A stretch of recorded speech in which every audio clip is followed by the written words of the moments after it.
Welcome to another episode of Wrestler Revisited. My name is Evan. I am Javier. This week we look at somebody we looked at in our first ever set of episodes. We are looking at the Macho Man Randy Savage. Oh, yeah. This episode is going to be full of bad Savage impressions. Oh, yeah. Who said anything about bad? Me. I did right there. Damn, we'll let the the people judge. disrespect. We'll let the people judge how good it is. On Wrestler Revisited, we go back to a wrestler that we have already covered on our podcast, Crossbody of Work. Go and check it out if you haven't already. And we find two more matches, and we decide to dive into them and really talk about them, break them down. This week, we have one from 1998 and one from 1988. So we're going in 10-year span of Savage's career.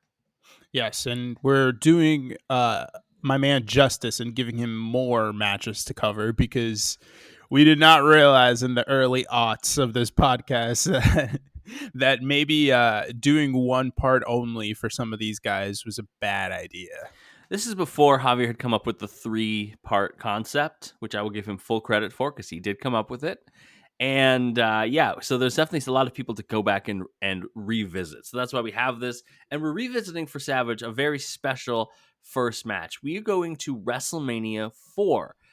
We all know the story of WrestleMania 4. Do you know what happened to make for this big tournament to happen? Yeah, didn't Savage buy the title? Or not Savage, DiBiase bought the title from Andre. Yeah. After the whole Hebner screwing Hogan out of the thing.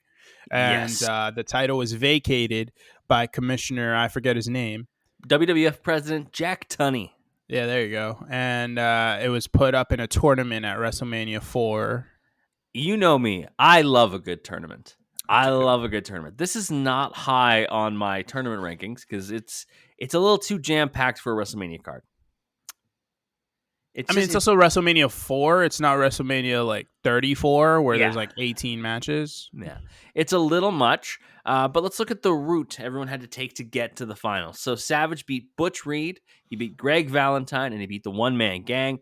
DiBiase beat Don Morocco, he beat Jim Duggan, and then got a bye to the finals because Hogan and Andre had themselves double DQ'd.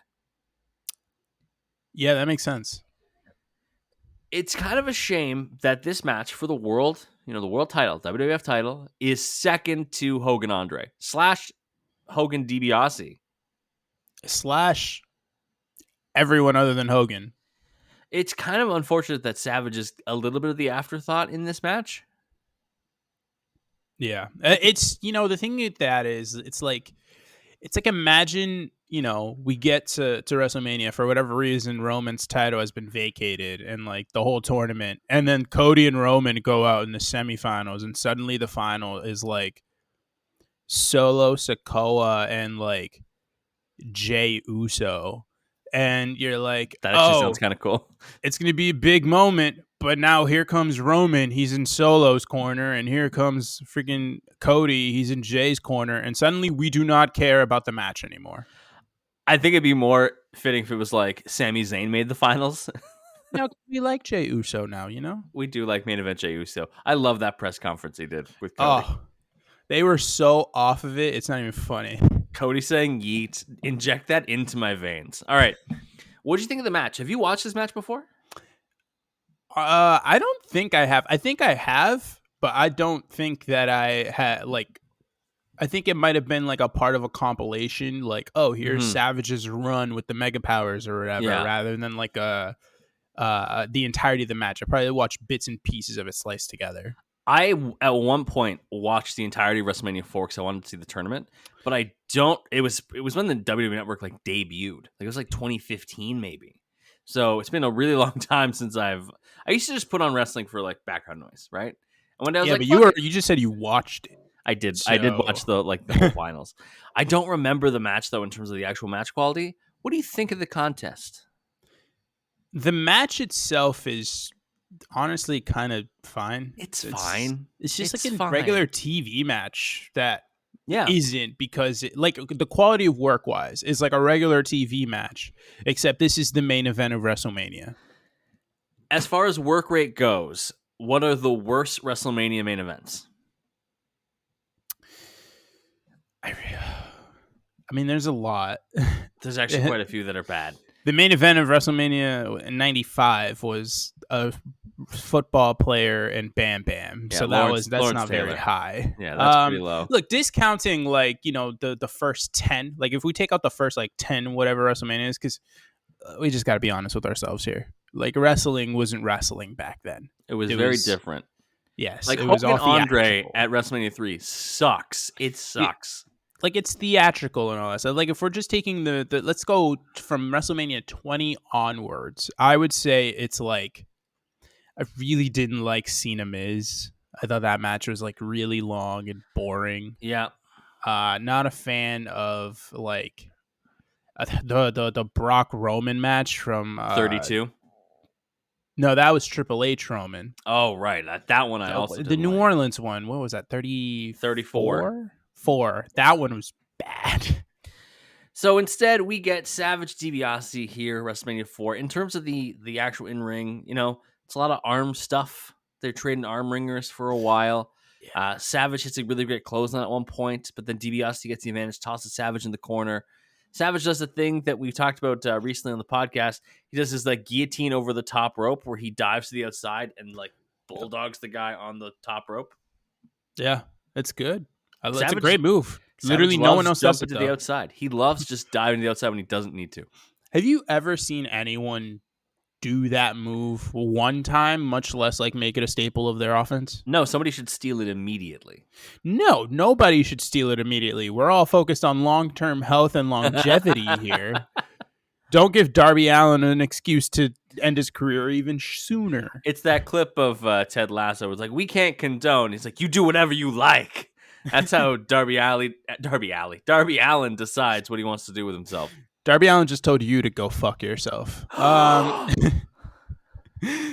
Elizabeth goes running off after she comes face to face with Andre again for the 80th time.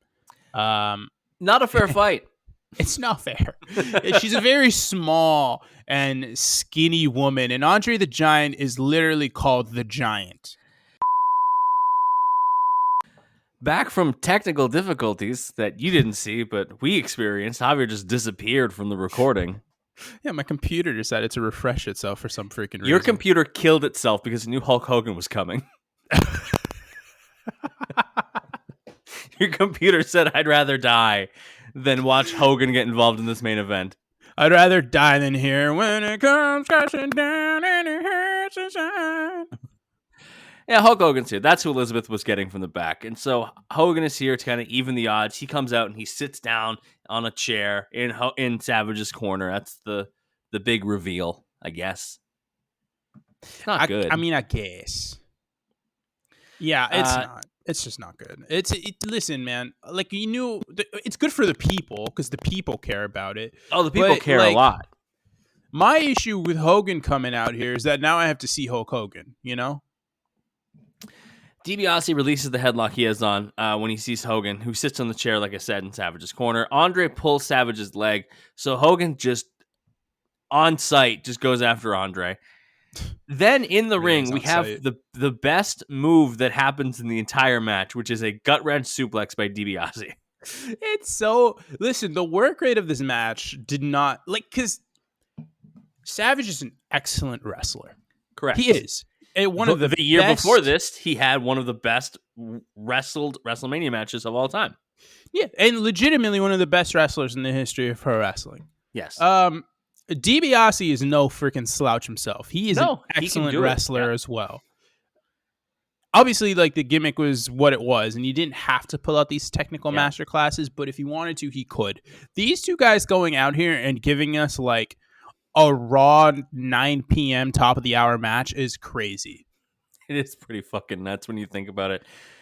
So Savage goes for the flying elbow. DiBiase gets out of the ring. DiBiase goes for the $1 Million Dream, which commentary does not know what to call, which is weird. He's going for the sleeper. Andre is distracting the ref, and of course Hogan gets himself involved. What does he do? He hits. So the ref is distracted by Andre. Yeah. Hogan grabs the chair that he was sitting on, hits DiBiase in the back, which obviously has him release the hold. He goes down. It allows Savage to go up, hit the flying elbow.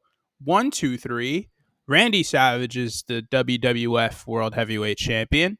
And Hulk Hogan just did a heel thing. Are they the heels now? He did a heel thing, but if the heels had it coming, then I guess that's fine. The Mega Powers are heel now. I want to shout out how far the distance was on the elbow drop. Go ahead. DiBiase is on not the far other end of the ring, but he is definitely on the other half of the ring for sure. And Savage almost clears him. Like Savage had the hops. That man could jump. He had springs. Savage gets the title from Hogan. He celebrates with Elizabeth. Remember, this is Savage's first ever world title win. So this is Hogan's defending the ring. He's got the chair and he's ready. Yeah, he's a chair swinging freak. There is one of the best sights from early WrestleManias, which is Savage with Elizabeth on his shoulder and Elizabeth holding the title. That is a fantastic visual. That TikTok sound where it's you and me and us and our friend Steve. Hogan is Steve.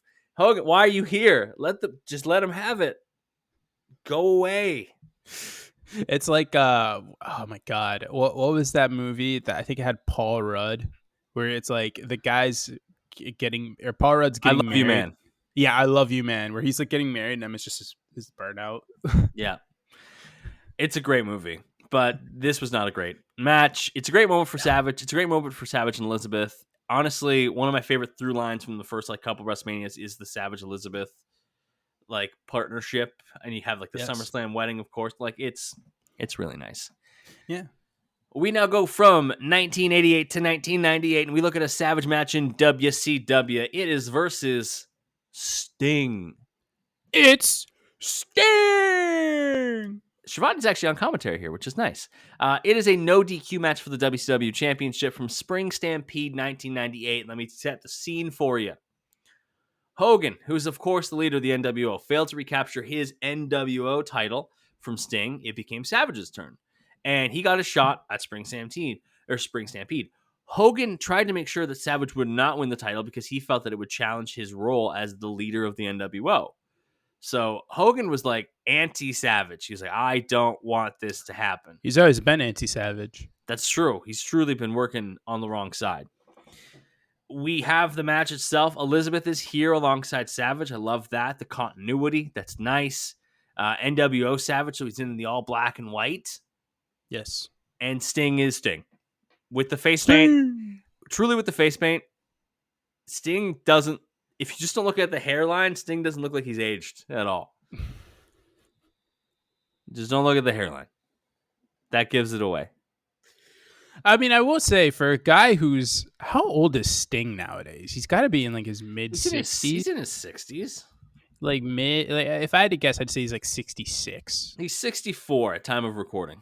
Okay, yeah. So, if you look at him nowadays, he honestly doesn't look super different from... if you just look at his face. Yeah. Face and hair, he doesn't look super different from his TNA run. No, that's true. But the WCW run looks different. The hair was really between the end of the WCW run and the first year of the TNA run. That's where it changed. Yeah. Well, I mean, it's a natural time for a man's hairline to start receding. I started at fucking birth, so who am I? All right, well, it's gonna hit you real hard when you turn 45. Shoosh. So the actual history for the title too. So Sting is champion. He won the title at Super Brawl 8 against Hogan in a battle for the vacant title. Do you remember why it was vacant? What year was this? 1998. No.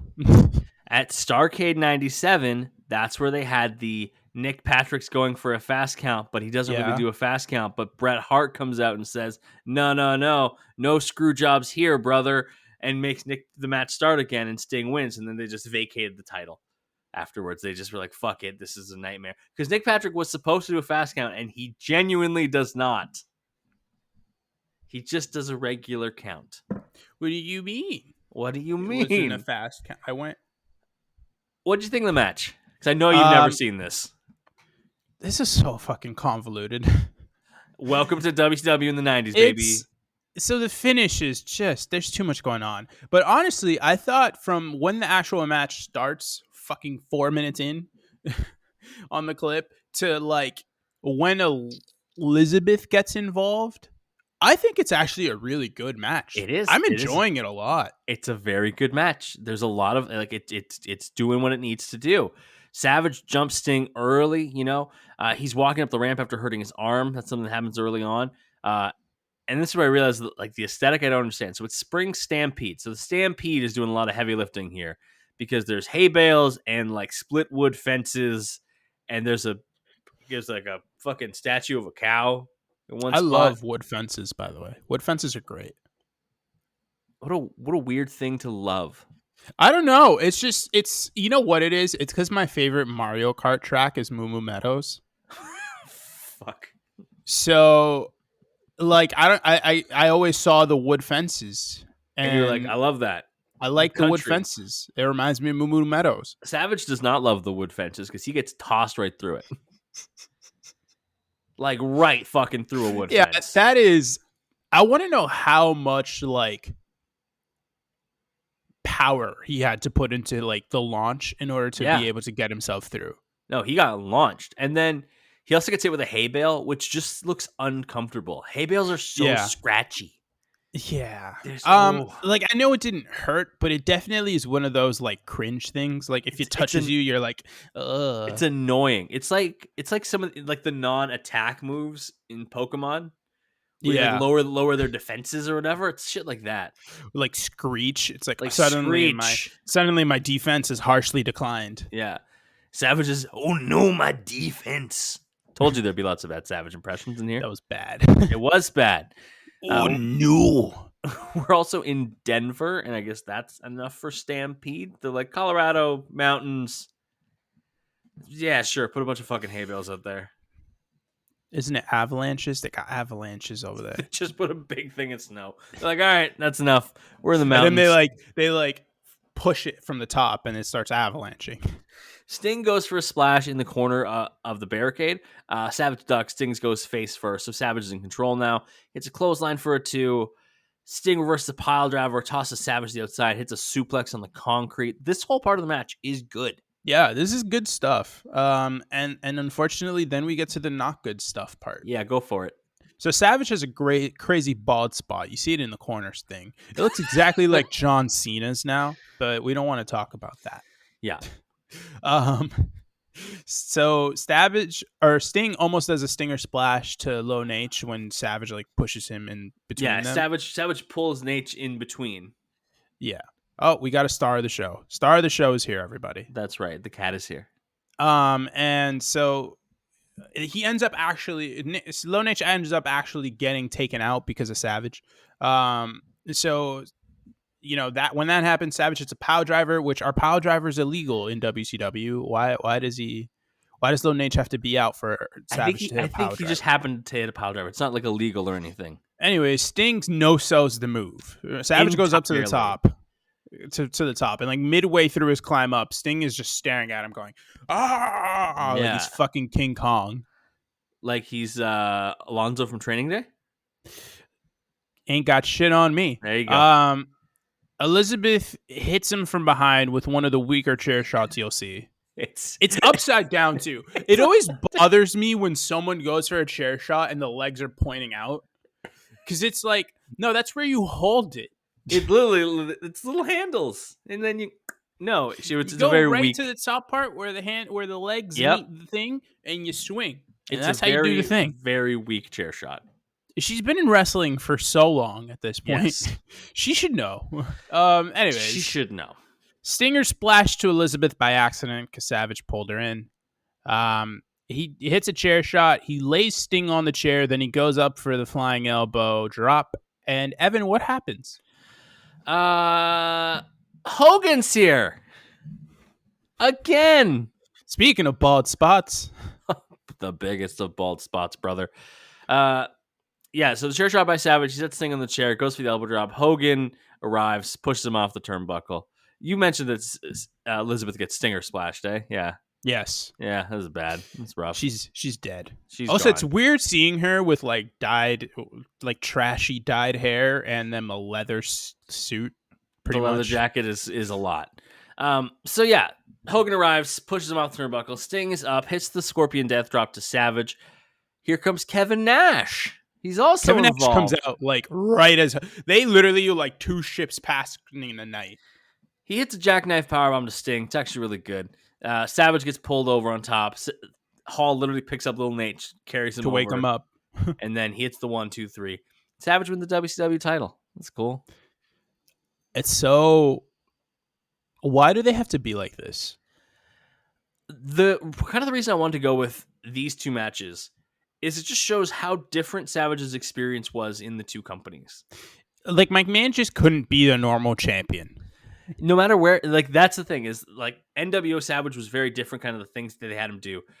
WWF Savage, one of the best baby faces, a great heel run, a wonderful turn when he came back. Yet, whenever he's at the world title level, fucking Hogan is there every time. And it's always got to be some convoluted shit. Like, he can never just win the title. No, that would be far too easy. That'd be far too easy. This was fun to go back and watch. I would not recommend watching WrestleMania 4. I might recommend watching Spring Stampede 98. Might you? I'm going to see what the other matches on the card are. And Is see Eddie if it's... Guerrero on the card? Because then if Eddie's on the card, then that saves everything. Sold. Psychosis versus La Parka. Done. Just watch that match. You don't have to watch the whole thing. I mean, Goldberg versus Saturn. Sure. Ultimo Dragon versus Chavo Guerrero. That's not bad. I'm all set. Booker T versus Dickhead. Chris Benoit. Probably a good match. Kurt Hennig versus the British Bulldog. Probably not. No, not at that. Not that time. Chris Jericho versus Prince Iakea is actually probably not that bad. I don't know who Prince Iakea is. Raven versus DDP. That's probably good. And then some tag matches that I don't want. Rick Steiner and Lex Luger versus Scott Steiner and Buff Bagwell. No. I've never been more all set on a match than that one. Are you sure? Hogan and Nash versus Piper and the Giant in a baseball bat on a pole match. I stand corrected. I was going to say, no, that has Nash. But then you said the baseball on a pole match. Yeah, I'm good. We're all good. And we're good because we went and we reviewed more Savage matches. Honestly, it's fun to go watch Randy Savage. He's one of the best characters of 80s and 90s wrestling by a long shot. He's one of the most influential wrestlers of that time frame, too. I think consistently you hear people talking about like Savage being somebody that they watched and was like, oh, I want to do that. I would say like the Mount Rushmore of baby faces from that 80s into early 90s period is definitely like, not in order, obviously, because it's Mount Rushmore. It's like Hogan, it's Warrior, it's Savage, and it's. If you want to bleed into the new generation, it's Sting? Hart.